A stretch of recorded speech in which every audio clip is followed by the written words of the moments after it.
We made this.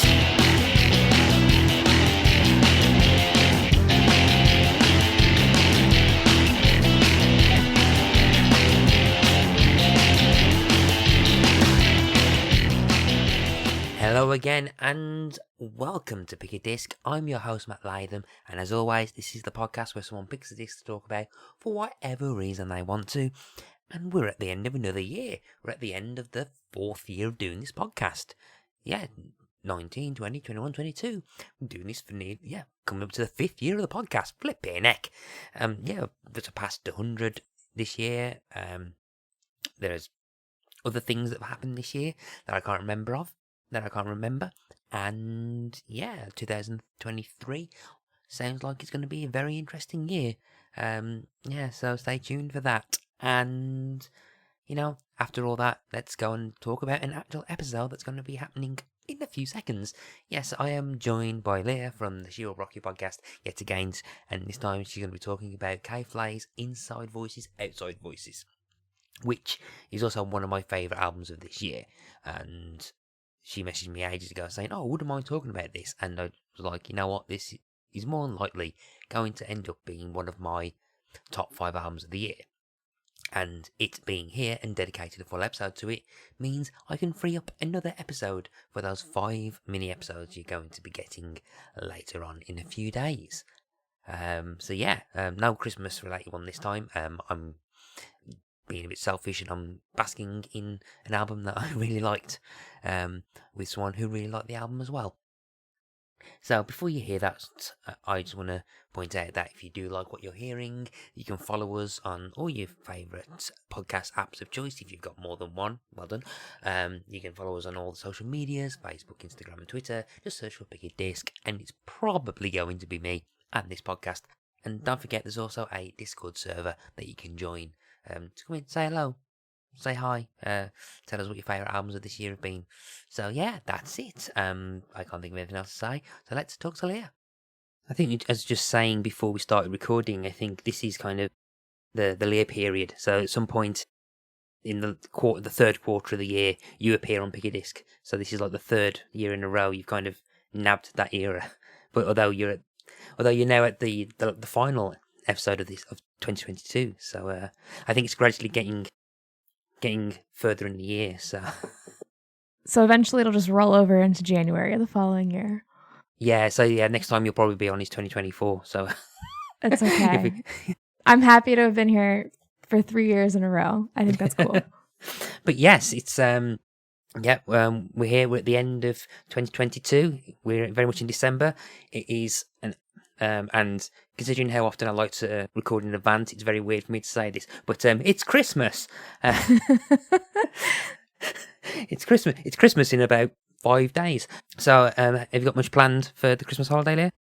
Not that I'm aware of at this point in time, but maybe by the time this airs, I'll have something planned. We're going out of town for Thanksgiving, so we'll probably do something really chill for Christmas. Yeah, just dating how far ahead I'm recording, but no one needs to know. We went out of town for Thanksgiving, so we'll be in town for Christmas. Yeah, I particularly quite liked the thing that I did mid-December. That was cool. That was really good. And all the podcasts and music that was released between then. It's amazing that all the world's problems had suddenly been resolved in the month of December. It's amazing. It's like Christmas magic. Yeah, exactly. Yeah, I can't wait to see how much that comment doesn't age well. But it's probably gonna age terribly. Twitter is dead. Yeah. Everyone's on 6 different social medias. We're back on Tumblr now, guys. Yeah, we're back on Tumblr, and Boris Johnson is Prime Minister again. The lettuce is still alive. Yes. The lettuce is still surviving. Everyone has forgotten who Liz Truss is. So, but yeah, and as much as we can continue the kind of joke, we're actually here to talk about an album, and I've been really quite looking forward to this one for reasons we'll get into. So, Leah, why don't you tell the listeners the disc that you've picked to close out 2022 for Pick a Disc? We are talking about K Flay's Inside Voices, Outside Voices, which is kind of 1 disc and kind of 3 discs. Yeah, we'll get into that. We'll get into that in a second. But why did you pick inside voices, outside voices? I think it's a unique concept. It's a concept album without being a concept album. It came out at the perfect time. The first time, kind of mid-pandemic, we were all questioning what the heck are we doing here. And then I saw K Flay back in February of 2022, and I think if I had to like pinpoint a concert that changed my life, but I can't really explain why it changed my life, it was K Flay on this tour. Okay. So, and you just wanted to kind of like talk about this album because is it linked to the live gig before it? Yeah, she played the whole album minus Caramel and Symphonies. I'm looking at the track list. She played everything except Caramel and Symphonies live. So yeah. And she mixed such an amazing job, which I'm sure we'll talk about, mixing in old works with this album. But it was definitely this album tour. Okay. So when did you first discover K Flay? I guess it would have been fall 2019, right after Solutions came out. I think I put up a story asking for music suggestions for some long drive I had coming up. And my friend Waps, who has very similar taste in music, was like, you got to listen to the new K Flay album. It's really good. I was like, okay, never listened to her before. So I put it on and loved it. Loved Solutions. Didn't think anything was going to top Solutions. And then this album came out and it topped Solutions. But I didn't really dig back into her discography until I bought tickets to see her. So it would have been back in fall. What year is it? 2021 when I bought the ticket. And I don't think she can write a bad song, in my opinion. Oh. I take that back. Her very, very first works that are on Spotify are not great. But they're like college radio stuff that she put out with some other guy. Not great. Okay. So so it was pretty much kind of like in the lead up to this. So, because I'm assuming the gig was postponed because of the pandemic. No, they just put tickets on sale super early. I bought tickets back in September 21 for a February 22 concert. Oh, okay. So it was. I think they just were trying to like generate some hype because the venues that she was playing at didn't have a whole lot scheduled at the time. Okay. So I'm assuming it was kind of like we're trying to encourage people to buy the tickets now. Yeah. So I think if that was that part, the second half of 2021, I think that says when venues and live music started to kick back in. Because I'm pretty sure, I think it was June of last year when I started to slowly get into gigs, and I think I only went to kind of one or two that were kind of socially distanced, where you kind of sat and you was like sat on a seat in a bar where you usually stood up, and stuff, and yeah, and I think over here we had people like doing that really super early, to try and encourage people to buy tickets early to kind of keep venues afloat and open. So I can probably see why they did that. It worked out great because it was in DC, which is not a cheap place to stay. But hotels at the time were so desperate for bookings that I got my room for this show like at a super steep discount. So wow, no complaints from me. Okay, yeah. Probably. But yeah, I think we'll talk about the gig a lot more in the gig section. So Solutions was the first album of hers that you listened to then. Mm-hmm. Was it kind of like anxiously waiting the EPs then? Was you kind of like a massive fan by that point, or was it this kind of collection of these two EPs that kind of solidified it? Well, I think this EP, I had to scroll back at the announcement to see when this came, like when she announced it.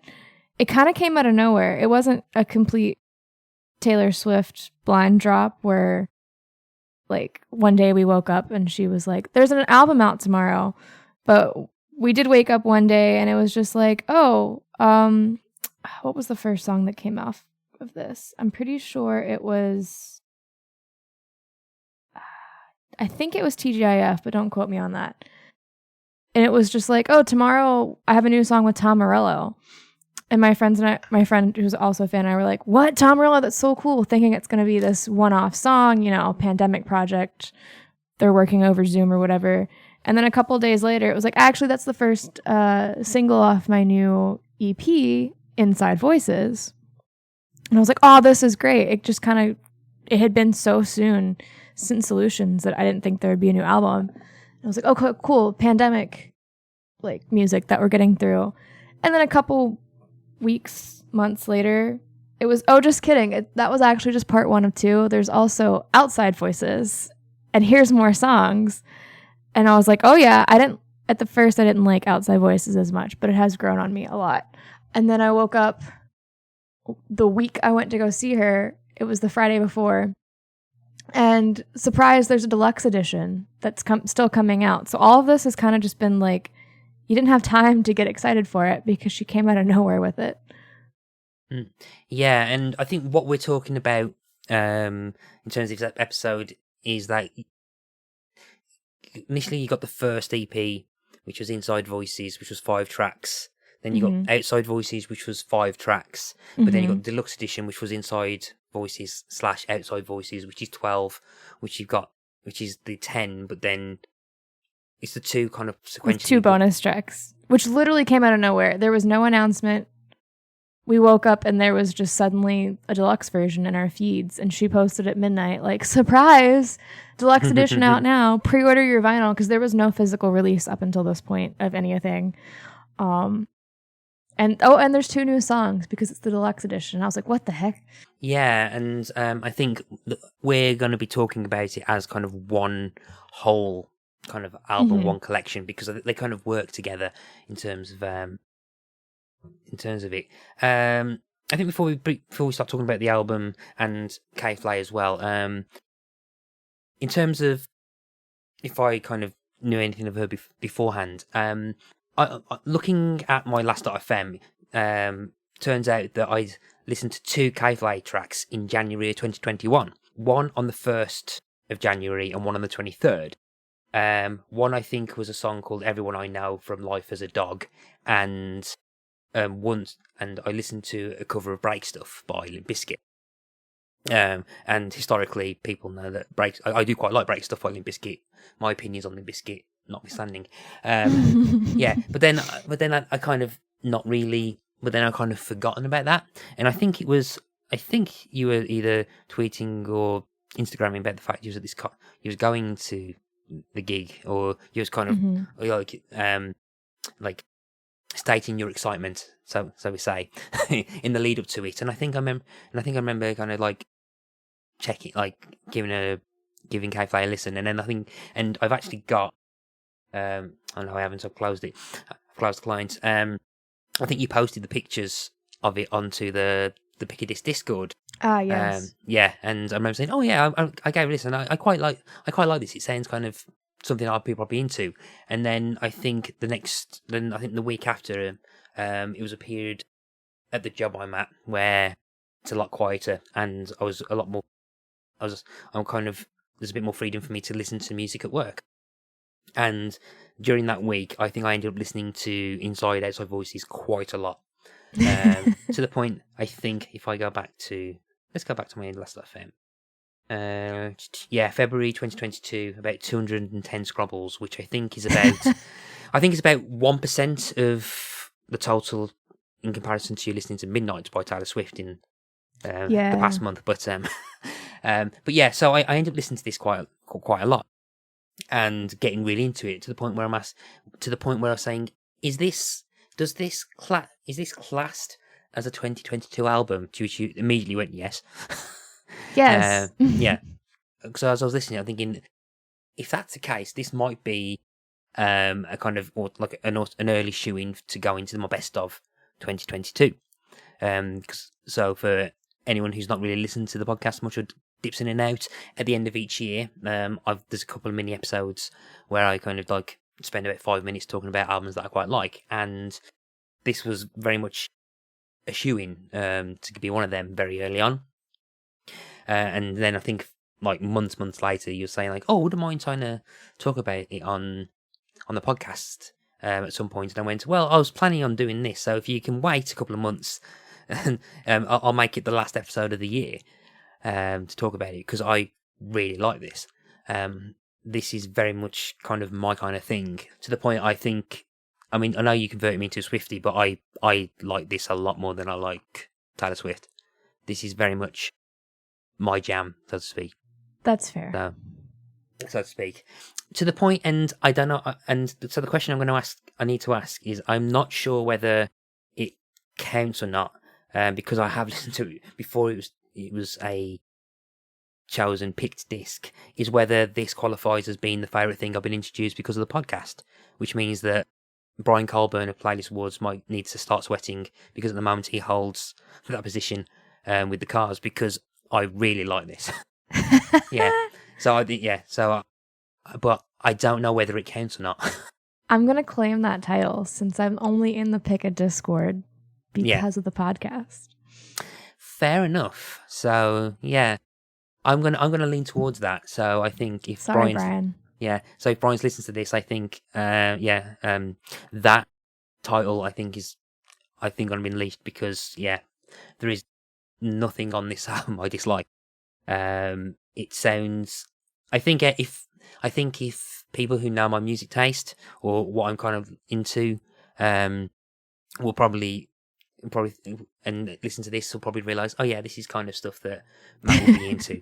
And it feels like the kind of missing link that I think I probably needed, because I've mentioned on the podcast I'm quite a fan of the singer Girly. Who's Girly, but she's a kind of lot more. The sound's kind of evolved since then, but there's like a bit more of a bubblegum thing, and I feel like this was the missing link between my music taste to her. So this feels like it's filling in a kind of progression gap, but in reverse, if that makes sense. Mm-hmm. Yeah, so nothing but positive things from me for the rest of this episode on this. So thank you. So on to the point where I was going to say thank you for introducing me to K Flay very early on. You're welcome. I'm glad you love K Flay. Yeah, so you can have that title and proudly proclaim it, or there's no crown or anything, unfortunately, or no trophy or anything. But so with that out of the way, anyone who's unaware of who K Flay is, so K Flay, born Christine Meredith Flaherty. Is that how you pronounce her name? I think so. She's got a weird last name. Yeah, Flaherty, I think. It's an American singer, songwriter, and rapper. Her debut album, Life as a Dog, was released in 2014, peaking on Billboard's Heat Seekers albums chart at number 2, and Billboard's rap albums at number 14. In 2016, she signed with Interscope Records for the first. In 2016, she signed with Interscope Records as the first artist signed to Dan Reynolds' Night Street Records imprint. She was nominated for 2 awards at the 60th Annual Grammy Awards: Best Engineered Album, Non-Classical, for Everywhere Is Somewhere, and Best Rock Song for Blood in the Cut.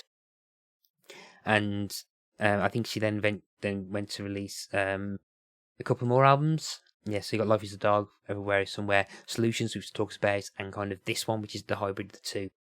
And she's got like a very kind of wide scope of kind of genres that she flips in between. So she goes into kind of hip hop and rap to kind of almost kind of like indie to kind of almost grunge to pop, and somehow manages to kind of make it sound very similar and in a kind of like almost shape shifting way, which I really quite admire. Mm-hmm. So, so was it? I mean, what was it about the kind of music that latched onto you? Was it the right genre that you listened to, or was it just something that kind of hit you in the kind of perhaps the same way it might hit me when I first listened? Or yeah, I think since the first thing I listened to was Solutions, at the time that I listened to this, I was obviously really into the Struts, still really into the Struts, but still like really discovering them.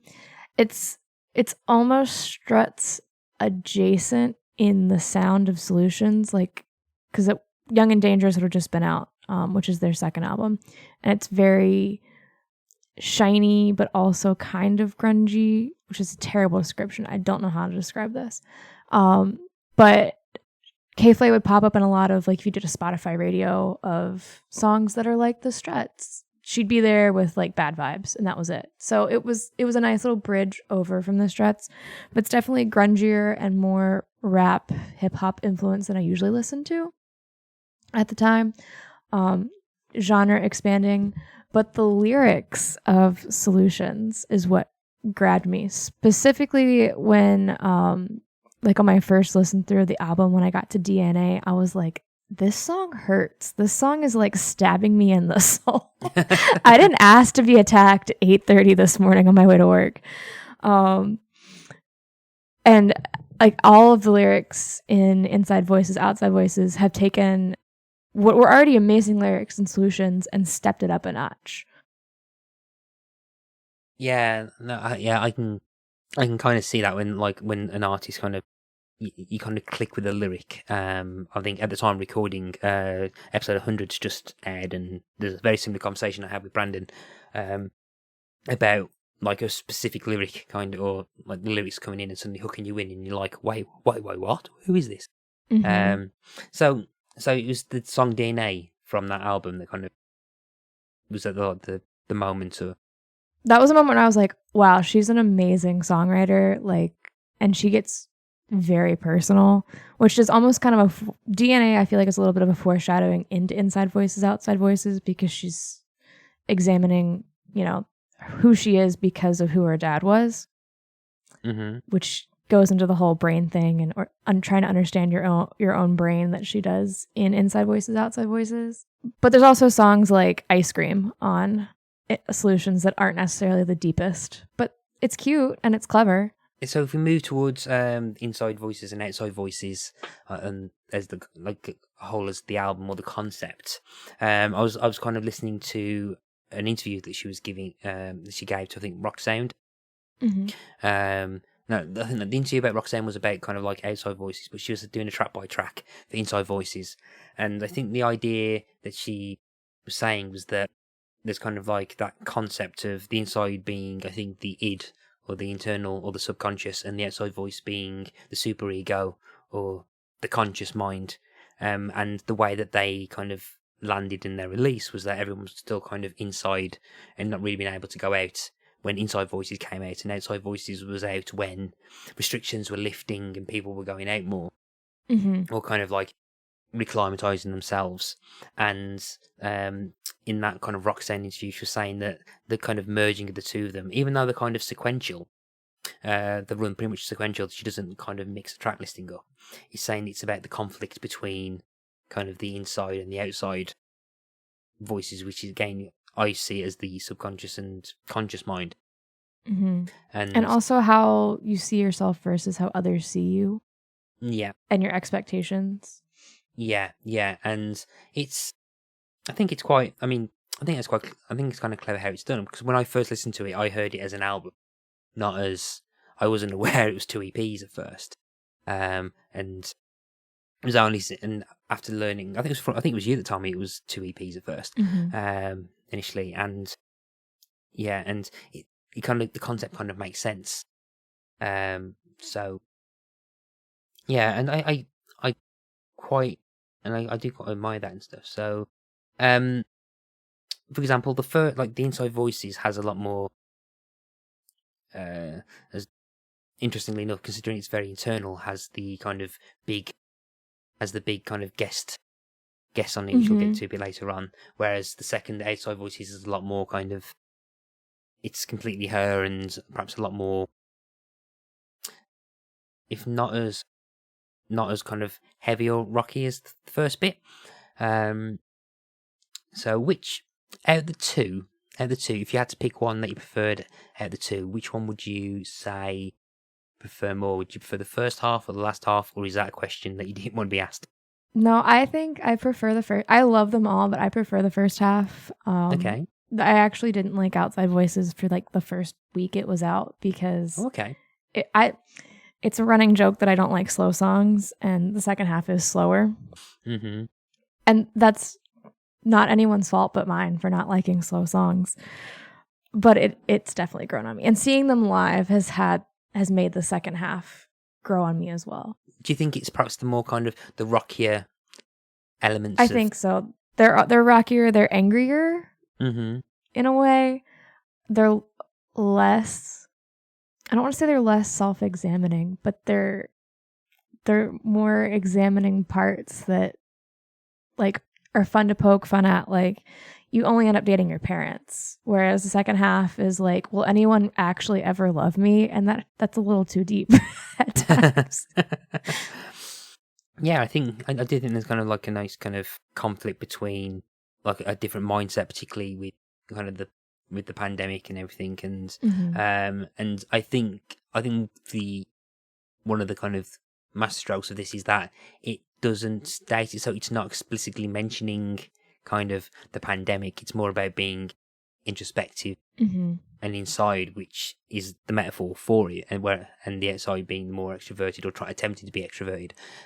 So, but then not naming like there's not like I can't unless I've missed it. I don't think there's any kind of references to COVID or the coronavirus or anything in the songs, but you can apply that meaning to it, and then kind of future-proofs the album for future listens by not referring to that, which I kind of appreciate. Weirdly, none of these songs hit the pandemic as hard as Not in California from Solutions does. Like going back and listening to that song, if you think about March 2020, it's like really creepy how accurate it was. But it came out almost a whole year before. Okay, I'm gonna have to quickly find the lyrics to that. So what was it about that song that? Well, she played it live on a live stream in March, and it was about. I'm pull up the words before I get everything wrong. We've not allowed ourselves to comprehend what failure might mean for us. Is it a comfort or a curse? A knowledge that we could have avoided all this. The birds all died. The trees caught fire. The government, it called us crazy. We built a big world and we watched it all burn because the television made us lazy. And it just talks about like the babies all cry as the scientists try, but the politicians keep on screaming.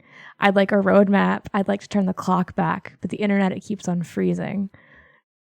And it was a whole year ahead of the pandemic, but it is right on in a way that none of these actual pandemic songs are. It looks like it's. I think it's like its original intent was climate change, but yeah, it feels like when she's performed it on this live stream in March 2020, it was a little too close to home. Too soon. Wow. Okay, let's get into quite a few of the songs then. So, which songs jump out to you that you want to talk about? The first one that's jumping out to me is "I'm Afraid of the Internet." Yeah. Which, despite being on the second half, is one of my favorite songs in the album. I screenshot all the rooms that are part of the brain map. So this is the basement of the brain house, which also coincides to the basal ganglia in your brain, which is responsible for learning and emotions and like the pleasure center of the brain. The bridge of this song, where it talks about, being stressed. So you Google, can you have a heart attack at 33? And you find a story on Reddit of some actress who did this. And then you end up like down this crazy Reddit rabbit hole that ends with a meme, is way too close for comfort. And exactly how everyone on the internet reacts when they're Googling something. I feel like I'm one of the last people born in the 90s who remember a time before the internet. Like I didn't have internet in my house until I was 14. Which was late compared to a lot of my friends, but we didn't need it at the time. And so it really encapsulates like things were simpler before the internet was here, and we've irrevocably damaged ourselves for the fact that we've created this monster, and our brains think differently and we think differently, and society is terrible because of it. But there's nothing we can do about it, so except for be scared of it. Yeah, I mean, I'll defend the internet. But to start in day, because I think it's made the benefits of the internet. I think it's made people kind of closer, or at least as revealed that the niche interests that you have. There are people in the world that understand you and stuff. So I can see the benefits of that, but again, there's a whole the whole conversation about the damaging kind of nature of the internet and the information that's doing it. It's quite timely, isn't it? Particularly when you have kind of Twitter being kind of the buzzword, and the whole thing happening with Twitter at the time of recording is Elon Musk kind of taking over, and like the kind of threat to the verification system, which led to a very kind of dangerous yet very funny moment where people were abusing it and just verifying fake accounts. So you had like people pretending to be Coca-Cola saying, "Give us 1,000 retweets and we'll put cocaine back into the drink," or something like that. But yes, but then you'll have some people who will probably believe that to be true, and then you've got the kind of idea and the fears that kind of fringe personalities that were banned from these kind of platforms, perhaps potentially being allowed back to kind of help spread kind of misinformation and everything. Misinformation that's getting, because that's now where people kind of get their information from. It feels kind of very kind of really dangerous, but then so like everyone's got Wikipedia in the palm of their hands now. I think it's also because the new 24-hour news cycle gets updated quite often, and I mean I get the Guardian app on my phone, give me kind of news stories all the time, and news is a lot more media rather than perhaps before the internet. You pretty much had to wait until the news came on the TV before you had the doom and gloom. But I think because that information is now more immediate, it means that people are more permanently in a sense of, oh God, or exasperation of the world that's happening, or the issues that we're having in the world anyway. We can't turn it off, which I think is the point of this song. Like, even if you wanted to, like a lot of people need their phones for work, or they need to be plugged in all the time for work. And even when you're not at work, you're still at work, and there's no turning your brain off, no turning the internet off. You can be in the middle of the woods and you still have cell reception now. Like, there's no escaping it. But and I think, as you said earlier, the bridge, I think one of the highlights of the whole album is that bridge of this song, where it's about a minute of, it's not exactly a rap, but it's more of a kind of extended verse, where which is the kind of like the anxiety and like going, oh, okay, how to cure anxiety, look at the internet, and all it does is kind of make you more anxious. And I the can you have an heart attack at 33? I'm pretty much, I googled that because I have googled that in the past, mainly at the age of 33, because that's when I decided to buy the house that I'm in now, and then suddenly, oh, okay, I have these chest pains, and then it turns out to be anxiety and stress because of buying a house, and so that hit hard as well. But interestingly enough, question, so when she's talking about the actress that she never knew, do you know who she's talking about? I don't. I meant to look that up today. Yeah, so I didn't know that until I looked at Genius, and it's actually about Naya Rivera from Glee. Oh. Yeah, and I was like, really? And then because anyone who's not sure, I think she played, is it Santana? Yes. Yeah, Santana in Glee, and so basically the American actress and singer Naya Rivera was declared missing after she failed to return from a boating excursion on Lake Piru near her home in California. So shortly afterwards, her rented boat with her 4-year-old son, Josie Dorsey, was located. Dorsey was unharmed. So and I mean, yes, and the impact of that's quite impactful. But then the thought that I then had, which I probably shouldn't have had, was like, oh, K Flay has no idea what Glee is. So so that is an interesting thought, but I can't see her watching Glee as well. Yeah. So, but there's so that kind of like, it kind of like adds some context into the kind of the time of when she was writing this. But then again, but I also quite like the fact that you kind of like how kind of like the random kind of paths that you go through on the internet. Like, you'll just start on one thing, and then next thing you know, half an hour is gone, and you're looking at something completely different. You're like figuring out how cheese is made.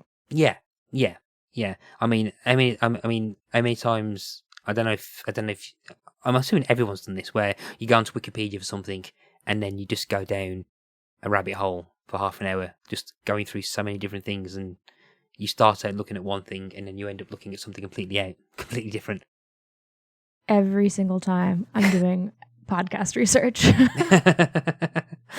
Yeah, I'm pretty sure I would be able to edit twice the time if I didn't get distracted by Wikipedia. So, but yeah, I think it's one of the that is one of the highlights of the album. I'm afraid of internet. Where do you want to move on to next? I have thoughts on all of these. I think 4-letter words. The album opener. First off, amazing album opener. The first time that I heard them all in a row when it was just Inside Voices, I was like, okay, this is a party album, which the first half is kind of a party album in sound, maybe not in lyrics, but this so more often than not, for some unknown reason, I wake up with this song in my head. It is the first thing that my brain thinks in the morning for some reason. And I don't know what that says about me. I don't know if it's because I'm getting hype for the morning or usually I'm on the way to the gym, but it is my hype up song. But funnily enough, when I saw this live, it's not in the lyrics, but when she says, because in the song it goes, "Fuck you, you didn't deserve me." There's this space. So everyone in the audience was screaming "bitch" in that space, even though it's not written in the lyrics. The whole arena or room was yelling it. And it makes me laugh every time I listen to it now because I can't sing it without singing "bitch" in there. Funny enough, I was trying to figure out if this, from the first day that I listened to K Flay, it turns out that I'd listened to one song off the album completely independently and then listened to this about 5 hours later as the first one. So yeah, but if you get to that song, I'll bring that up. But 4-letter words, I think, yeah, it's a great opener. It has that kind of slow kind of build up to and then a chorus which isn't the kind of bombastic kind of pop chorus, because that happens in the break after the chorus finishes. Mm-hmm. It's great, and as kind of opening lines for songs, they have to kind of be interesting enough to try and hook you in. And I really love the first song is I drank a liter of tequila in my bedroom. It's a great opening line. You just know nothing good is happening after that first line. Yeah, but yeah, and in the Rock Sound interview or the track by track thing she was saying about this, she was talking about that. I think it was. I don't know if it was relationship related kind of issues or anything, but yeah, but then there's she's on about that she kind of wrote this as a way of encapsulating or getting the feeling of having to vent out kind of frustrations, and even though it's childish, you have to kind of have that kind of release in some way. Mm-hmm. Via American Songwriter, and this is from Genius. This is a quote that she said about the song. It's petulant. On some level, you go up to someone and just say, "Hey, you know what? Fuck you." There's something so childish about it, but there are moments when you cannot hold those feelings in. You need that relief, that catharsis, and sometimes it comes out in an immature way. I'm usually pretty mild-mannered, and I try to be measured and tempered in my life in response to things, but I am also an animal. So, I'm thinking about all the times where I've either been to gigs and there's moments in artist songs I love where kind of there's almost childish lyrics, or moments where you kind of scream kind of antagonistic words back at the person that wrote them. Yeah, I've not seen Rage Against the Machine, but I'm assuming there are people that have screamed "fuck you" and "do what you tell me" as a kind of as a release of frustration. I'm sure. Yeah. So, yeah. I'm trying to think of instances where I've perhaps done that, and I think I'm going to have to go back to Los Campesinos, where they, when I went to see them perform Romance is Boring live, and there's a start, one of the final songs on the album, there's a bit where there's this kind of 30 second kind of instrumental before the whole band screams, "Can we all please just calm the fuck down?" And like the whole venue just screamed that back at Gareth, lead singer wise, and like it just felt like a bunch of people. Particularly, I think it was 2020. Yeah, it was February 2020. So we had so we didn't have a lot of the stuff we had now, but we still had a lot of issues with everything. And yeah, so you just had like a group of about 600 people screaming that back. So I don't know if you can recall of any kind of like cathartic moments in gigs where you either scream or singing back kind of lines of that nature. Or... I can't think of any off the top of my head other than this, because I did scream this live, but I can't think of anything. I'm mentally running through like all the shows I've been to in the last 2 years, and I don't have anything. What will happen is that we'll finish recording in about 2 hours time. We'll go, God damn it! Basically, I'll remember something, but I don't know. But yeah, the kind of feeling I quite like that feeling where like you just got a bunch of people where like then building up to kind of knowing that these moments in these songs are gonna be there, and it's. I think I just thought. I mean, it's not her song, but Kelsey Carter covered Billie Eilish's "Happier Than Ever," and that was very cathartic. When you're screaming, "You made me hate this city," at Kelsey. It wasn't really at Kelsey. Yeah. So yeah, it's just like kind of those like building up to those kind of moments where you have that kind of the catharsis, which it's probably not what she's probably intending with the song, but I think as music fans or fans of an artist, you get to that point where you're thinking, oh, I can't wait to sing these words back at the artist and stuff. So where do you want to move on to next? Do I want to go slower, or let's go to My Name Isn't Catherine next? Okay. Because this is one of the most unique songs I think I've ever heard in my life. Just like premise-wise. Mm-hmm. Because the whole thing is, does your name determine your destiny? And I don't know the answer to that. But I do know that there are certain names that if someone's named that, I don't like them automatically because people with that name have just given me a bad impression. I'm assuming that like the online thing of Karens. Karens. Although I do know a nice Karen. But specifically, this person's never going to listen to it. But the name Felicia, not because of like the meme, but because there was a girl in my school whose name was Felicia, and she was the most annoying person I've ever met in my entire life. And so if someone tells me their name is Felicia, I automatically just know they're going to be annoying. If Felicia Day ever listens to this, Leah doesn't speak for me, you can come on anytime. Internet celebrity Felicia Day. If she listens to this. I think, I can see what you mean. I think in the Roxanne interview, she said that there's also kind of a unique premise into this, in that apparently she often gets called Catherine. All the time. Yeah, like she said, and she doesn't know why. I think some people just have names like that. Like my husband's name is Zach, but everyone calls him Josh. Okay. And I don't know why. He doesn't look like anyone named Josh that we know. But it happens all the time. People will just walk into work and be like, Josh. And he's like, Zach. So that happens to K Flay. She's Christine, but people just want to call her Catherine. This won't probably mean anything to you, but anyone who's British will immediately know what I'm talking about. There was a very well-known sitcom over here in the 80s and 90s called Angels and Horses, and there's a character called Trigger, who's like a recurring character. He's not one of the main ones. One of the two main characters is a character called Rodney, and one of the running jokes for absolutely years was that he always referred to him as Dave. He goes, all right, Dave. He goes, my name's not Dave. And it's that's one of those things where it's one of the kind of, it's become a cultural thing. We've got a TV channel called Dave, based on that joke, and the premise that everyone knows a guy called Dave. My dad's called David, but yeah, that's so funny. there's a bunch of people who, and like if you want to annoy people, you just like everyone's automatically thinking just calls people Dave, just Dave. If you don't know someone's name, it's like a really weird cultural thing. Yeah, so I think anyone who's not in the UK probably won't fully understand that. But I think before I even finish that sentence, anyone in the UK will know immediately what I was going to start talking about. That's how powerful that thing is. But yeah, but the idea they're saying that someone's name has that power over someone, or like automatically you have associations to it.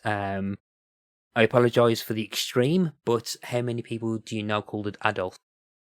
Yeah. Yeah. I'm going to assume the name Donald's not going to be very popular. Probably not.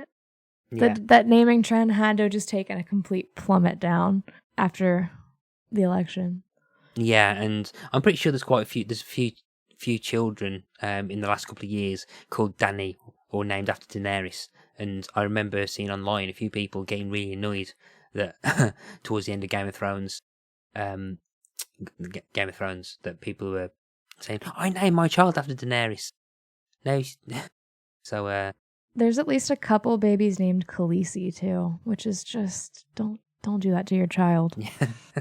I think there's a couple. I know there's a couple called Arya, which I think was actually a name before. Like, I think so too. They spelled it different with an I instead of a Y, but it's all the same. Yeah, but again, but I quite like the fact that she just pretty much had this kind of joke that for years, that she made into a song, and I actually think from the rock sound thing I watched earlier, is actually written before Solutions, but I think she's saying that it didn't fit, or the idea didn't fit, because I think Solutions wasn't going to be a rap record, or a rap album, so it kind of got put on the wayside for ages, and then it was only, I think, until started to start doing Inside Voices where it came back. So so the frustration was always there, and apparently it became running joke on tour where people would refer to her as Catherine if they wanted to try and wind her up. And I can see that. I don't think that happened at my show, but my friend that I went with, we did it offhand. We kept saying, like, I wonder if Catherine's ready for this, just to ourselves. But then we would continue the whole joke, and I'd be like, her name isn't Catherine. And he'd be like, well, her name isn't Crystal. And I'd say, but her name isn't Nikki or Chad or Sebastian either. I think there's an interesting thing with the bridge as well, saying I thought that my name was unique, but it turns out I was naive to believe that. Turns out there's many of me walking around on the planet. So yeah, I haven't Googled Christine Flaherty, but I have Googled my name. So there is quite a few different Matthew Lathams on the internet. One of them has like a train website, or did, I don't know if it's still there, like a train or railway thingy website. Actually, I'm going to just double check Latham, but a lot of it now is just immediately overtaken by LinkedIn or social medias rather than interesting things. Although there is a Matthew G. Latham, who is a lawyer at Jones Day Lawyers. Nice. I just Googled my name, and there is a doctor in my town. Her name is Erin Leah Jones. So it's close. But that's creepy. Don't like that. Oh, apparently there's a Matthew Latham on BritishTriathlon.org, which okay, oh, hang on, that's interesting. So apparently there is related search Matthew Latham wolf attack. What? Wait, what? Hang on, Did you get attacked by a wolf? I don't know. But the first one is, but immediately I click on that. So the search engine Matthew Latham wolf attack. There's a ghosttheory.com. I'm sorry. Yeah, this is a tangent I wasn't expecting to go down, but I'm going to have to. Ghosttheory.com. There's a guy called Xavier. I received an email from Michael H. and he states that he's been working on a documentary that deals with the history of werewolves in the United States. So there's apparently a documentary and something to do about a video evidence. I can't see where my name got involved. Hang on. Apparently there's a video. So there's something on YouTube. So there's a YouTube documentary in the comments. In the comments talking about a person that was apparently killed by a werewolf attack, whose name was Matthew Latham, and Not a regular wolf, a werewolf. Yeah, so one of the comments goes, "Death by Google. None of the experts exist. None of the incidents exist. Nobody named Matthew Latham was killed in California. Well, ever, as far as my Google fu can find." Okay, so that so that was an interesting tangent I was not expecting to go down. And apparently there's a hockey player. Yeah, there's loads. There's literally hundreds of me. Yeah, it's unnerving though when you know that. There's hundreds of you. But or at least the name. Actually saying that, I once, many years ago, this was about 20 years ago, on MSN Messenger of all places, I got added randomly by someone called Matthew Latham, who just started talking to me, going, "Hi, I'm Matt Latham," and I went, "Hi, so am I," which is kind of and that's the extent of that conversation that I remember. But so that's the power of names and people having the same one. So where do you want to move on to next? I think maybe There's a Way. Okay. Which is like the darkest track on the whole album. Okay, so why this one? Probably because of the intro she gave when it was live, but it's very much grown to be one of my favorite songs because it's so honest. Like, she talks about, I know we're gonna talk about the gig part, but the little intro that she talks about is when she wrote this, she was at her lowest low. Like, she had parking tickets literally in stacks on her counter. She hadn't taken the trash out in like weeks, so it was just sitting around her apartment. She had, I think she said, like 1,500 unread texts that she hadn't answered, but kind of faced this paralysis of, there's too much to do, so I'm not going to do any of it. I'm just going to sit here and mope and feel bad for myself. And then her mom literally told her, like, you don't have to do everything. Just pick one little thing and do that. And she did that and kind of thought, oh, okay, that actually did make me feel better. Maybe I can do something else. And eventually the bunch of little things become one after another, and you make yourself feel better. And it's just a good reminder that things do feel overwhelming at times, but you only have to do one thing. And then once you survive that one thing, you can do another thing until you dig yourself out of the hole. There's a nice trick that I remember someone pointing out, is that, and like, if you've got a list of things to do, make sure that even the most mundane, smallest thing is on it, so you can tick that off. That'll take seconds to complete, because then the psychological impact of that is a lot bigger than you probably expect it to be. So which I think you'll feel accomplished, and like you've already knocked something off your list. Yeah, you can at least feign or have the impression of being productive. So like just something very, very small, like, I don't know, just cleaning something, was like, that'll take seconds. You feel a lot better, and I quite like that kind of like feeling and stuff. And the line, the lowest low is a good place to start, and just basically take it and then like take out the trash, pay my credit card, wash my hair, give myself a living, which is, I quite like that line, because it's like, oh yeah, do these things, the mundane stuff, like, take out the trash, pay the credit card, wash my hair, just remember I'm alive, just the small stuff. It's okay that we're still alive. Yeah. And it's very kind of weirdly uplifting, but not sounding uplifting. Yeah. That's kind of like the hidden. It's okay. It's like, it's got a very mellow tone to the sound, and so it's like, it's okay to feel this way. Yeah, but we're gonna get through it. Yeah, and again, going back to, like, it sounds like it's a dark song because it has the line, I thought I died last night. Mm-hmm. But the morning came, and I thought maybe I can change, and maybe there's a better way. Again, it's kind of subvertingly uplifting. Mm-hmm. Yeah, and okay, it's a slow song. It's a slow song, but it's a positive one more than anything. And I quite like, as much as I love kind of happy sounding songs that are pretty much about despair and negativity. There's nice to have the flip side of that. Yeah, I'm the same way. I like a good sad bop where it sounds nice and cheery, but it's actually really depressing. I don't normally gravitate towards the ones that sound really depressing, but are actually kind of uplifting. Yeah, I think the band Penis referred to them as sad bangers. The opposite of a sad bop. Yeah. Well, the happy, I don't know, the happy despair ballad. I'm not sure how you refer to the opposite of, but yeah, I think maybe there's a way has that nice, like subverting, like So like if you're feeling sad through it, it's one of those things that kind of rewards a repeated listen when you start to notice what the lyrics are actually about. Mm-hmm. So yeah. So well, anyway, what do you want to move on to next?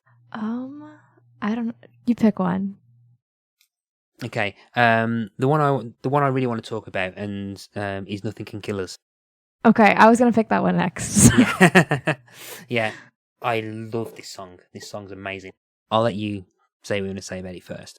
This song feels like it should be in a movie over a montage after like a breakup happens, where it's just playing like a supercut of all the scenes where you were happy with that person, or even just like the scenes of things you didn't know at the time are going to be memories that you cared so much about in the future. I had other thoughts and I don't know where they went. It's a very repetitive song. Like the lyrics aren't as involved here as they are on other songs in the album. But I think the music in the song is the strong part because of that. It feels like a movie.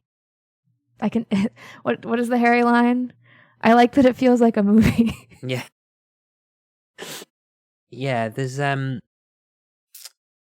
I think I say I like the song, but then I think what sold me the song was that there's a video of an acoustic performance of it.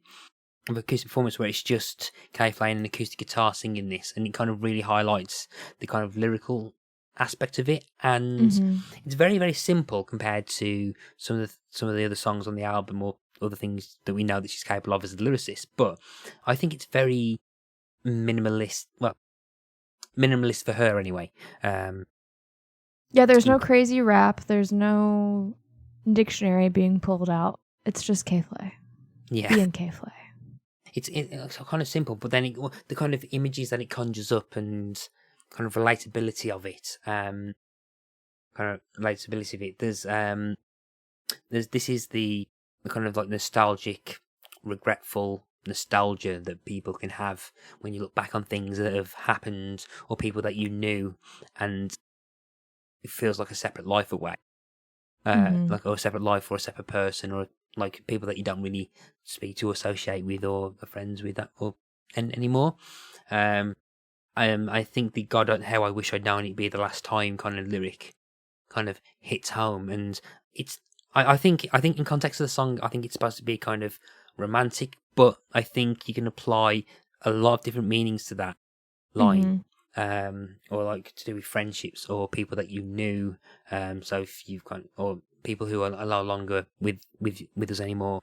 I think that has kind of a nice impactful song like idea to it. The chorus is going back to kind of perhaps the more romantic side, but I think I kind of read it to perhaps friendships that you don't have, and or at least of a time where you were kind of more innocent or carefree. Like the whole thing about screaming out in the window, screaming stuff out of a moving car, like Nothing Can Kill Us and stuff. It's just like you're nostalgic of a time before adult responsibilities kicked in, before the weight of the world was applied, and there's kind of like, and you're in kind of mourning for a time where your biggest fear was how loud you can shout out of a moving car. So I wasn't expecting to be coming this deep, but yeah, it's just, I think this was the song as well, which kind of like made me think, okay, yeah, I perhaps need to go back and look more into the lyrics of K Flay. And as someone who's very much a lyric person, I love when an artist can do that, and you can start kind of delving into and looking into the kind of things that an artist is doing with their lyrics. And I think this was that entry point for me. Interesting that it's like the simplest lyrics but yet still the one that made you think the most. Yeah, and considering I'm a massive fan of bands that have like about 1 million lines of lyrics in songs, it's the smaller ones that can apply. But and this is one of the songs that have a video as well, and the video have you seen the video?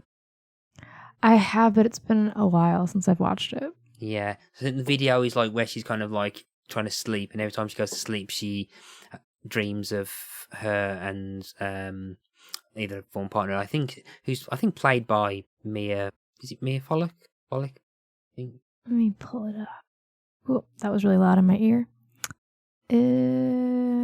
Eve Harlow. It says actress. That's the actress. Oh, okay. I think that's who it is. There's a lot of credits in the caption. Oh, right. Okay. I assumed it was her actual partner at the time. Okay. No, that is not her.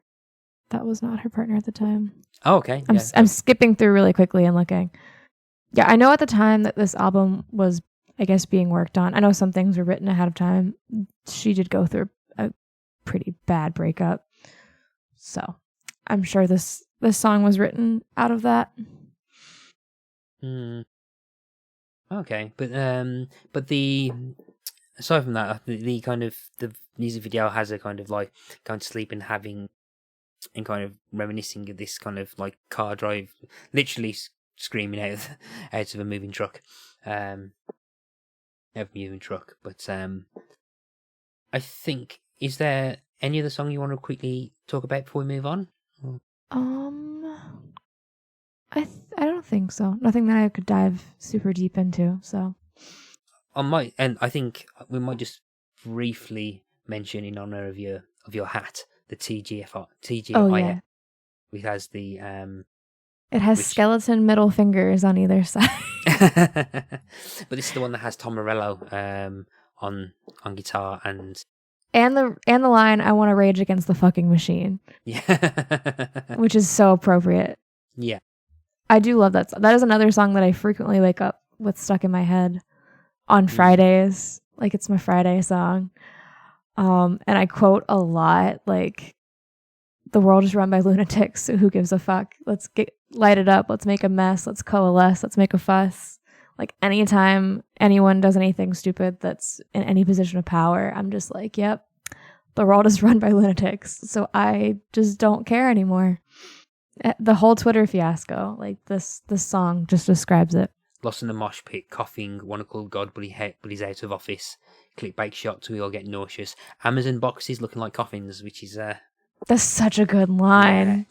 Yeah. And again, I think, particularly when you think of like the things I've been saying about working conditions at Amazon and as well as the kind of monopoly on the market that Amazon seems to be getting. And I think the kind of the guest appearance by Tom Morello is just the guitar noise and stuff. And I have not listened to a lot of Tom Morello's stuff at all, or Rage Against the Machine. But what I know of Tom Morello is he's very much, you can kind of tell Tom Morello is playing. He's just someone you can kind of tell. Which weirdly, I can say the same thing about Travis Barker, who's on the previous track. That you can kind of tell it's him drumming. There's a very kind of weird style of it's a very unique sound. Yeah, and like Tom Morello, I think has that kind of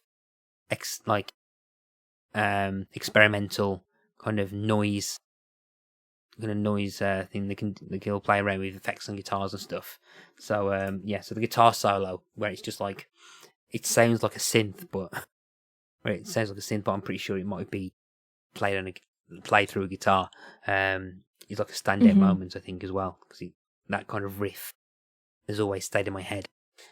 Yeah, so that was a very brief mention of TGIF. So, in terms of the reception of the album, I struggle with this because of the way it was released. There's not really, there's not really a kind of aggregated collection of reviews. From a lot of people. I think there's been publications that have reviewed both separately, and they're around the 7 and 8 out of 10 mark. But nothing that really kind of reviews it as a whole. it's mainly more of interviews about why she's merged them more than anything. I don't know if you found any. No, I feel like the deluxe release was very quiet. Like it kind of happened at midnight on a Friday, and then no one ever mentioned it again. It was very subtle. She was in the middle of a tour when it dropped, so I don't know if that's why nothing happened bigger, but... So there's not really much to gauge, and I can't find any kind of performance or Mhm. sales issues, or any kind of sales or anything, because I don't think there was a physical release until like half a year later. I think the vinyl came out in August, or was it August? I just got mine in... I'm looking when I posted it, because it was late. They kept delaying and delaying and delaying. I got mine in September. Okay. So over a year. That's a lot of delay, but again, I think there's been issues. I think there's been issues with like kind of vinyl shipping. There was definitely issues with the production of this specifically, because when I ordered mine, it was supposed to be a completely different color, and what they ended up doing, I think, was there's the store. Her store had a pink version, and Urban Outfitters had a green version, and they literally ended up taking both those versions and putting them together and making a pink green swirl for the Spotify exclusive. Okay. When it was supposed to be pink, purple, and blue, and it's not any of those things. But it's fine. It's still pretty. It's definitely the most unique record I own now. But I think they were desperate to make something happen, because I ordered this in February. And it was supposed to have a ship date of August, and it still hadn't shipped by September 1st. So I think they were just like, let's make something happen for these 500 people who ordered this album. Oh wow! But yeah, I think I remember you posting the vinyl, and that green there. It looks really nice. They do look really nice. I love the disc is cool, but the whole time when she rolled out the first 2 EPs, I was like, it'd be super cool if she had the vinyl where it was Inside Voices, the original cover on one side, and Outside on Voices on the other side, and that's exactly what she did. So I called that. Yeah. So I think it looks like I don't know if it's still available. I don't know how widespread the thing is, the vinyl is, but I'm gonna see if we can see if there's any online that I can get over here. But it looks really nice. So yeah, I know we've answered this question already, but have you ever seen K Flay live? I have, once in February. Mm-hmm. And it was amazing. Yeah, I'm assuming you liked it then, considering if the statement you said at the start of the episode was that it was like a life-changing. It was such a good show, like from start to finish. There were 2 openers, both handpicked by K Flay. They were fantastic. It was G Flip and Karuk. Most of the audience was women, so I don't know if that's why the vibes were so good at this show. Was there were no men ruining the party. But everyone was just so happy, and it was also really early into shows opening back up, because it was February. We still had to mask, but like we could be there. And everyone was just so happy and so positive, and the show itself was so tight. K Flay is hands down the most energetic person I've ever seen on stage. She is jumping around, she's headbanging, she's laying on the floor and like rolling around while she's singing, never once out of breath. Never had to stop and be like, oh, I gotta take a breather. It was full steam ahead from the second she took the stage. And to keep with the theme of this album, the show was kind of divided into 5 sections with 4 spoken interludes. And it kind of followed the journey of discovering the voices in her head. So it opened up with 4-letter words, and 2 other songs. And then she gave a speech about how each of the speeches kind of went through her life. So she's like, it's whatever year. I can't do math in my head. It's whatever year. I'm 6 years old, and I realize that there's a voice in my head that tells me that I need to worry about everything all the time. And that voice is anxiety. And she like goes into Black Wave. And it's a bunch of the like anxiety songs. And then in interlude 2, there's another voice in her head. And then we get another voice, and it finally ends with like the voice of depression and goes into Maybe There's a Way. And it was just one of the coolest organizations of songs that I've ever seen, because she had 4 albums plus a bunch of singles to go through in this tour. And she did get to tour Solutions before the pandemic happened. So it was mostly the Inside Voices, Outside Voices tour. But she grouped these together in these cool themes that reinforced the idea of Inside Voices, Outside Voices. And did a really good mix of new stuff and old stuff. And singles. Like Zen was in there with what she did with Ex-Ambassadors and Grandson. And then Bad Memory from the Harley Quinn movie was also in there. So it was a really good mix and a really good show. And I got a set list, which is how I can very quickly look at what she played. Okay, so how many songs did she do in the end then? It was 1, 2, 3, 4, 5, 6. 19 plus a 2-song encore. Okay. So 21 total. And like the majority of this album was done as well. So, cool. Yeah. I know she was due to support Paris, over here. But I think the tour got cancelled. And she logistically couldn't make solo tour work over here. But I'm really hoping that she can make it over in the UK at some point, because I'd love to see it live. I hope she makes it over there. I think it would have gotten canceled anyway if it hadn't worked out on her behalf, because about 2-3 months ago, from the time that we're recording, she woke up one day and just lost all hearing in her left ear. Yeah. So everything kind of got put on hold. She's good now. She's got music coming out next week at the time that we're recording. So she's ready to hit the ground running. And I think that there will be an international tour soon, because she didn't get to hit it this year. Yeah, I remember seeing that on Instagram, because I think she's lost hearing in the one ear now, hasn't she? Yeah, they don't know what caused it. Apparently it's a thing that can happen to you, which is terrifying. You can just wake up one day and not hear. And they've tried every, available treatment that could fix it, and nothing's worked. Wow. But she's still making music and like fired to tour, to make more music. So I'm going to sneak suspicion that we probably got a sneak suspicion of what the theme of the next album will be. So at least one key component of it. Anyway, so once people listen to this album, where would you recommend they go to next? I think after this one, I'd go back to Solutions.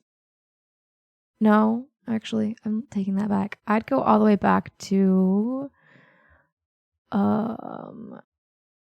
Everywhere Is Somewhere, because I think sonically they sound a lot alike and have similar themes. Oh, okay. I've gone back and listened to all the other stuff. I think Solutions is the one I remember the most of.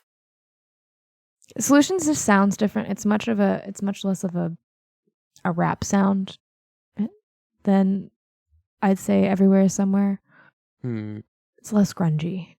Yeah, I remember quite liking that one when I listened to it as well. So yeah, but I say I can recommend it if people like this album. There's a lot of stuff in her previous work that's just as good.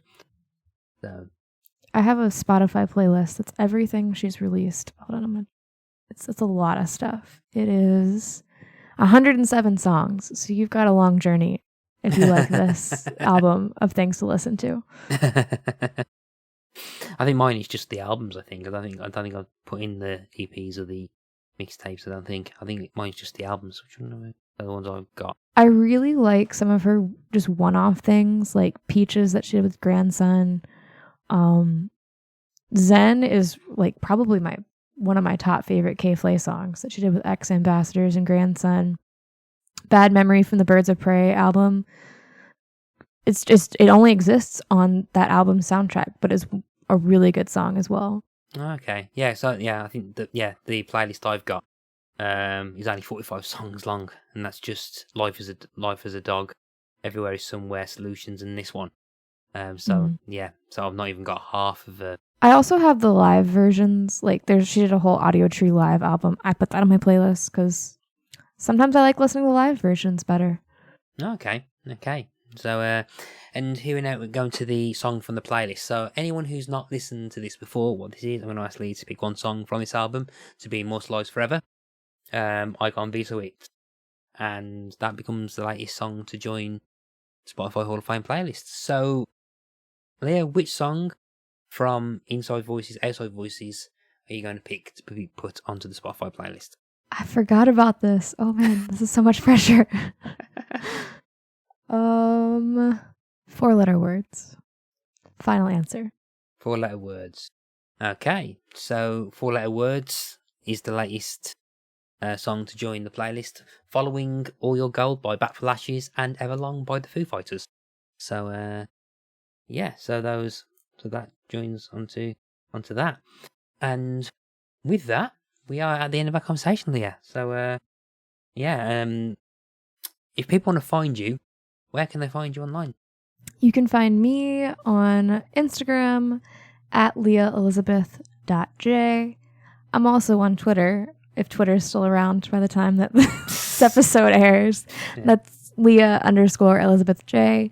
And you can find my podcast at shewillrockyou.com. I think I've said this before on your previous appearances. Listen to She Will Rock You. It's great. Thanks. It's great. It's it's one of my more favorite podcasts to listen to. So and you can and just laugh whenever Bethan threatens to talk about any kind of death metal band. One day it's gonna come. Yeah. I think it's quite funny when you was going through. I think when she brought up Slipknot, and yes, she did me dirty on that one.